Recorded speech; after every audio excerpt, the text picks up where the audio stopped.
welcome to week 5 of The Promise. Some of you are probably wondering, what is Miss Wendy doing on Miss Veronica's video?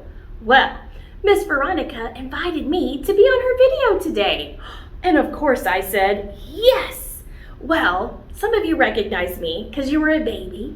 You were once a toddler or a preschooler, and now you're in elementary with Miss Veronica. And some of you may not recognize my face, and that's okay. I work alongside Miss Heather and Miss Veronica in children's ministry, and I'm so glad that you are worshiping and learning all about God today with us. Well, week 5 of our series is called Promise, right? It's our last week in paradise, and we learned a lot about promises this month. We learned that God promises to fix things that are broken, right? God promised us mercy. God's promises are for now and for later. And God promises might take time. But none of these are just empty words because God keeps promises. Do you know how long Joseph waited for God to keep the promise he made to him? Oh, goodness gracious. Was it like 5 minutes? No? 10? An hour? No? Joseph waited 13 years. 13 years. Most of you are not even 13 years old, as Joseph's circumstances just kept going from bad to worse. It would have been easy to give up and to think that God had forgotten all about him. It took a very, very long time for the dreams Joseph had to come true. But Joseph knew that God keeps his promise. By the end of our lesson today, I hope that you will know that God keeps his promises. And if you aren't sure of this already, we all know that sometimes things are hard and sometimes we have to wait a long time for things to go our way. But before we see what Carl is up to, please join me in a word of prayer.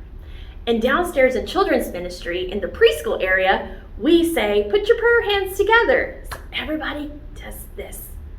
All right, let's talk to God. God, we love you so, so much. We know that you are the one God who keeps his promise. Help us to remember that when things are not so great and things are rough, that you are always, always there for us, and that you will always, always keep your promise. We love you, God. In Jesus' name, amen. All right, friends. So in children's ministry, preschool style, we do something after our prayer, and it's called a chant. Some of you remember Go and Tell. Well, today I'm going to teach you a different one. So our little guys downstairs, we put our hands together like this, and then we do a chant, and it goes like this. Boom chicka, high five. Boom chicka, Jesus is alive. And yes, we act silly, and yes, we do a dance. So let's do it together. Ready? Just for fun. Here we go. Hands together. Boom chicka, high five. Boom chicka, Jesus is alive. All right, friends. I'm so excited that I got to be on your video today. I hope you have an amazing, amazing week, and I hope you're doing so, so well in school, and I can't wait to see your faces. And remember, friends, that we love you, that Jesus loves you, and that you are a blessing. We'll see you soon. Bye! Hi there, you chicken nuggets. It's me, Carl, and welcome to Grow TV. Hey everybody, it's me, Cassie, and I'm super excited today because it's my birthday, and you know what that means. What? Come on, you know. I don't. Last year you forgot to buy me a present, and this year you said you were going to buy me something really great. Remember that, right? Yeah. Welcome to Grow TV. Introducing your host, Carl,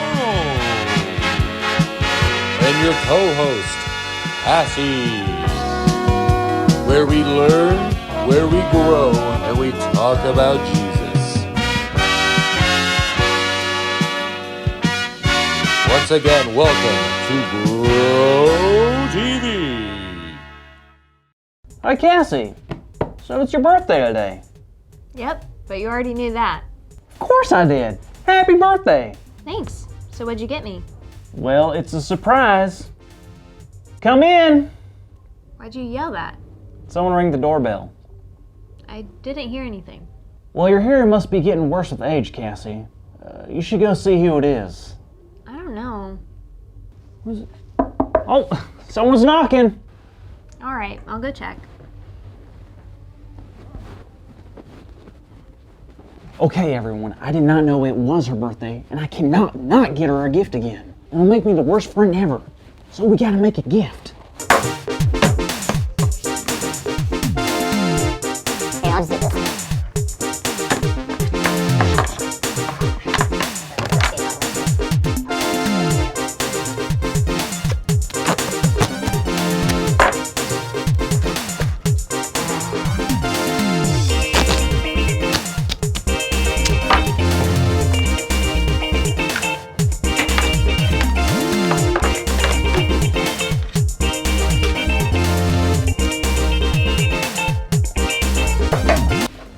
There's no knocking outside. It was just that lady who's always screaming at the birds. What is this? This? It's your surprise present. My surprise? Yep, be careful with it though. I spent a lot of money on it. Did you? Yeah. I don't know what to say. Just say thank you. Thanks.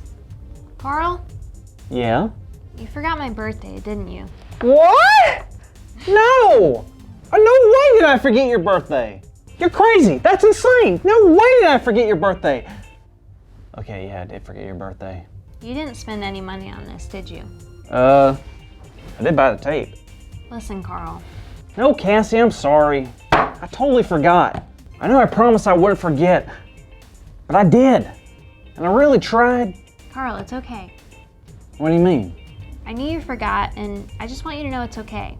I actually kind of like the present. Do you? Sure. And to be honest, the promises I care about the most aren't the ones my friends make. It's the promises God makes, because you know they're always going to come true. Always? Always. Always. Yes, always. You remember Joseph? He was put in prison for something he didn't even do. But even in prison, God was still with him. Joseph had a gift of interpreting dreams, and one day Pharaoh, the king of Egypt, heard about it. Pharaoh asked Joseph to tell him what his weird dreams meant, and Joseph did. Joseph also gave him advice to plan ahead for the tough times coming, based on the dreams Pharaoh had. This impressed Pharaoh so much that he had Joseph taken out of prison and become second in command over all of Egypt. And then years later, his brothers, who thought he was dead, reunited with him and bowed at his feet. Whoa, just like the dream he had when he was younger. Yep, God kept the promises to Joseph, and God is keeping the promises to us now. Like what kind of promises? Maybe I can get a promise and give it to you for your birthday. That's nice of you, but everyone gets God's promises. It doesn't matter who you are. God's promises are for everyone. All right, I knew that. Like, every time I clear my plate at dinner, I get dessert. And every time I eat dessert, I get really hyper. I don't think any of those are promises God made. We can read the Bible to find real promises from God. Like Isaiah 41:10 tells us God promises to always be with us, so we don't have to be afraid. Matthew 6:33 says God promises to give us what is best for us when we put God first. And 1 John 1:9 says God promises to forgive us when we mess up. Those are some awesome promises. God made all of them? Yep, and not only does God make us promises, God keeps promises. Can I promise you one thing right now? Sure? I promise I'm telling you the truth when I say, that's our big idea! Our big idea is God keeps promises. So let's say it on the count of 3, okay? Okay, 1, 2, 3. God keeps promises! Good job, everybody! Woohoo! Thanks, Carl. Even though you forgot, you really made my day special. Well, thanks for being understanding. I'm not very good at promises. No worries. Plus, I ordered a cake for lunch and I told them you'd pay for it. That's all right, right? See you next week, kiddos. Thank you for watching, and tune in next week for a new episode of Grow TV. Wow, what a great story today, and what a good God we serve. Before we go, there's just one more thing that Peggy and I need to do. Everybody bring your forehead or your hand close to the screen for your blessing. Friends, you are a blessing. And so loved by God and your church family. We hope that you have an amazing week.